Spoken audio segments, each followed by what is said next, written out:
Alors pourquoi est-ce plus difficile de faire ça? Et notamment d'avoir une posture de conseil là-dessus.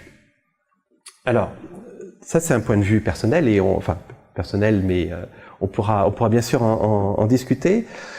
La première chose, c'est que activer des processus écologiques, c'est pas si facile. Parce que activer les processus écologiques qui viennent pas de nulle part, ces processus, ils sont portés par des organismes du sol, des organismes de l'air, des plantes que l'on sème pour pouvoir activer ces processus. Et donc, si on veut activer ces processus, il va falloir mobiliser ces organismes. D'accord? Il faut que ces vers de terre, ils travaillent comme ma charrue.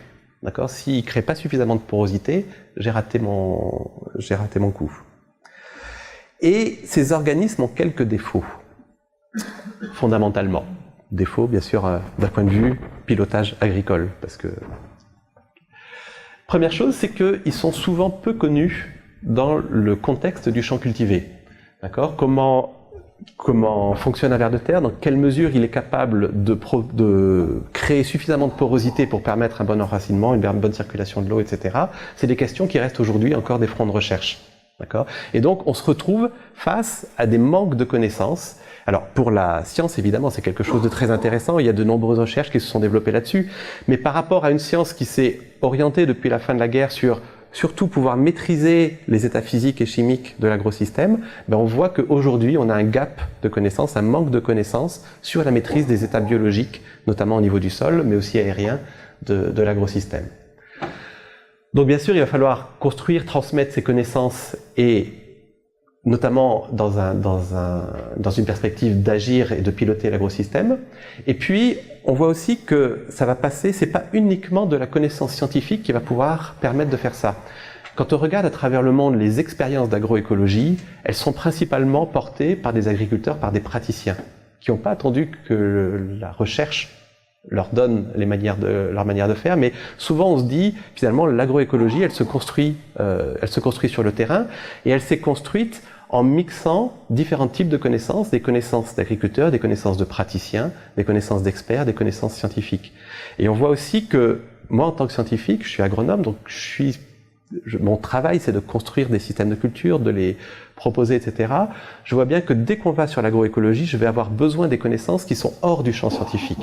Des connaissances des agriculteurs sur leur milieu, qu'ils connaissent souvent très bien, des connaissances d'experts de telle ou telle partie. Et donc, cette capacité à associer et à combiner différents types de connaissances va être un élément clé par rapport à ça.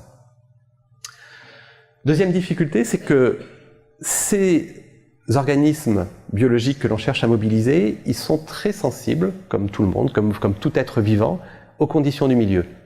D'accord? C'est-à-dire que, si je reprends l'exemple du ver de terre, s'il fait sec, il ne va pas faire son activité de créer de la bioturbation. S'il fait trop humide non plus, enfin, si le sol est ennoyé, etc.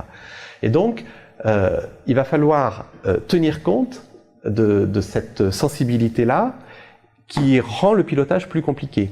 Et puis aussi le fait que, par exemple, vous le savez, notamment sur la lutte biologique, sur certaines parcelles, on voit des auxiliaires qui sont là, sur la parcelle d'à côté, on ne les voit pas.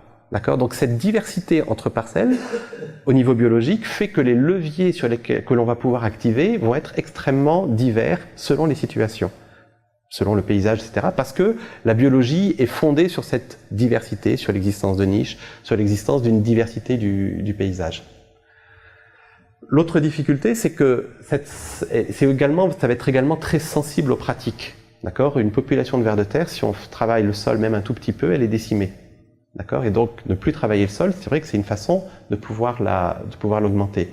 Mais ça veut dire que si c'est sensible aux pratiques, il va falloir également intégrer la manière dont l'agriculteur met en œuvre ses pratiques, la manière dont il perçoit son champ cultivé, et donc concrètement, il met en œuvre, parce que parfois, des changements de rien du tout peuvent changer l'activité des organismes biologiques du fait de cette sensibilité. Le troisième point, c'est que c'est parfois difficile à contrôler. Là, je mets l'exemple, là, tu n'aurais pas poussé l'intensification écologique un peu trop loin. Une plante de couverture que l'on met pour étouffer les adventices peut, si on ne la contrôle pas, devenir elle-même une adventice. D'accord? Et donc, il y a cet effet-là, c'est que ces organismes biologiques, parfois, ils vont au-delà de ce que l'on imagine. Et la quatrième chose, c'est que leurs effets sont souvent peu visibles. Okay, quand on passe une charrue, ça se voit tout de suite l'effet. Quand on attend l'activité de vers de terre, ben, ça marche pas. Ou alors, si on le sait, ça peut être trop tard, si le maïs qu'on a implanté, par exemple, n'arrive pas à créer ses racines. Donc, j'allais dire, pour moi, ces 4 caractéristiques des agents biologiques que l'on cherche à mobiliser vont créer des difficultés pour réinventer les systèmes agricoles et alimentaires, puisque c'est bien l'enjeu de l'agroécologie que de proposer une alternative à la fois au niveau de la production, on le développera peu ici, sauf si vous souhaitez qu'on le développe dans le cadre des questions, mais également pour l'alimentation, avec une vision beaucoup plus large que simplement la question de la production. Un des moyens clés pour à la fois pour pouvoir disposer de leviers au niveau biologie et pour pouvoir les activer, c'est d'accroître la diversité dans les agrosystèmes. Plusieurs types de diversité, à la fois la biodiversité bien sûr, parce que si on n'a pas ces organismes biologiques, on ne va pas pouvoir avoir les processus écologiques qu'ils portent. Mais également diversité des pratiques, d'accord, j'en ai parlé, par rapport à, ça va être une nécessité pour s'adapter à cette diversité de contexte, et également diversité des connaissances et diversité des acteurs. Et donc, aller vers l'agroécologie, c'est réintroduire de la diversité dans les systèmes, qui est quelque chose qui est à contre-courant, d'une certaine manière, de la modernisation agricole, dont l'objectif était avant tout de réhomogénéiser les systèmes agricoles. D'accord ? Avec les intrants, on apporte partout, par exemple, la quantité d'azote dont a besoin la culture, qui est normée, dont on sait à peu près ce que c'est. D'accord ? Là, il va falloir au contraire jouer sur la diversité pour pouvoir aller vers l'agroécologie, et ça veut dire aussi derrière pouvoir connaître, bien sûr, mais observer, piloter les processus écologiques, et puis inventer, concevoir des systèmes de production et des systèmes alimentaires résilients, autonomes et durables. Donc ça a conduit à une diversité de systèmes à travers le monde. Je vais passer très vite parce qu'on y reviendra après par les Barcamp, mais voilà, là j'ai pris par exemple des photos que j'ai prises au Brésil sur des exemples de semi-direct, où l'idée là c'est, si on touche plus au sol, si on le laisse couvert par ces mulches, ça va permettre d'accroître l'activité biologique, et donc on joue dans le sol, et donc on joue sur la diversité biologique des sols.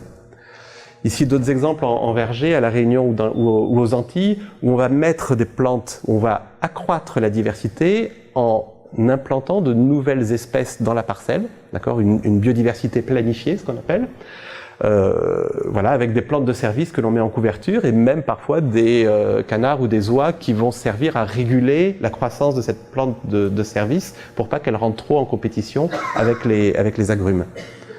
Des exemples aussi ici en France ou à Madagascar, où on va ici semer une interculture avec un mélange d'espèces qui ne va pas être récolté, mais dont l'objectif est de fournir des services en termes de fixation d'azote, de création de porosité, d'étouffement des adventices. Et là, au moment du semis, vous voyez qu'on roule ces espèces devant et on les sème derrière avec le semoir directement, ce qui permet d'avoir un mulch. Ou ici à Madagascar, sur la culture de maïs sur couverture vivante, qui permet à la fois de lutter contre l'érosion, et là, comme c'est une légumineuse, de fournir de l'azote.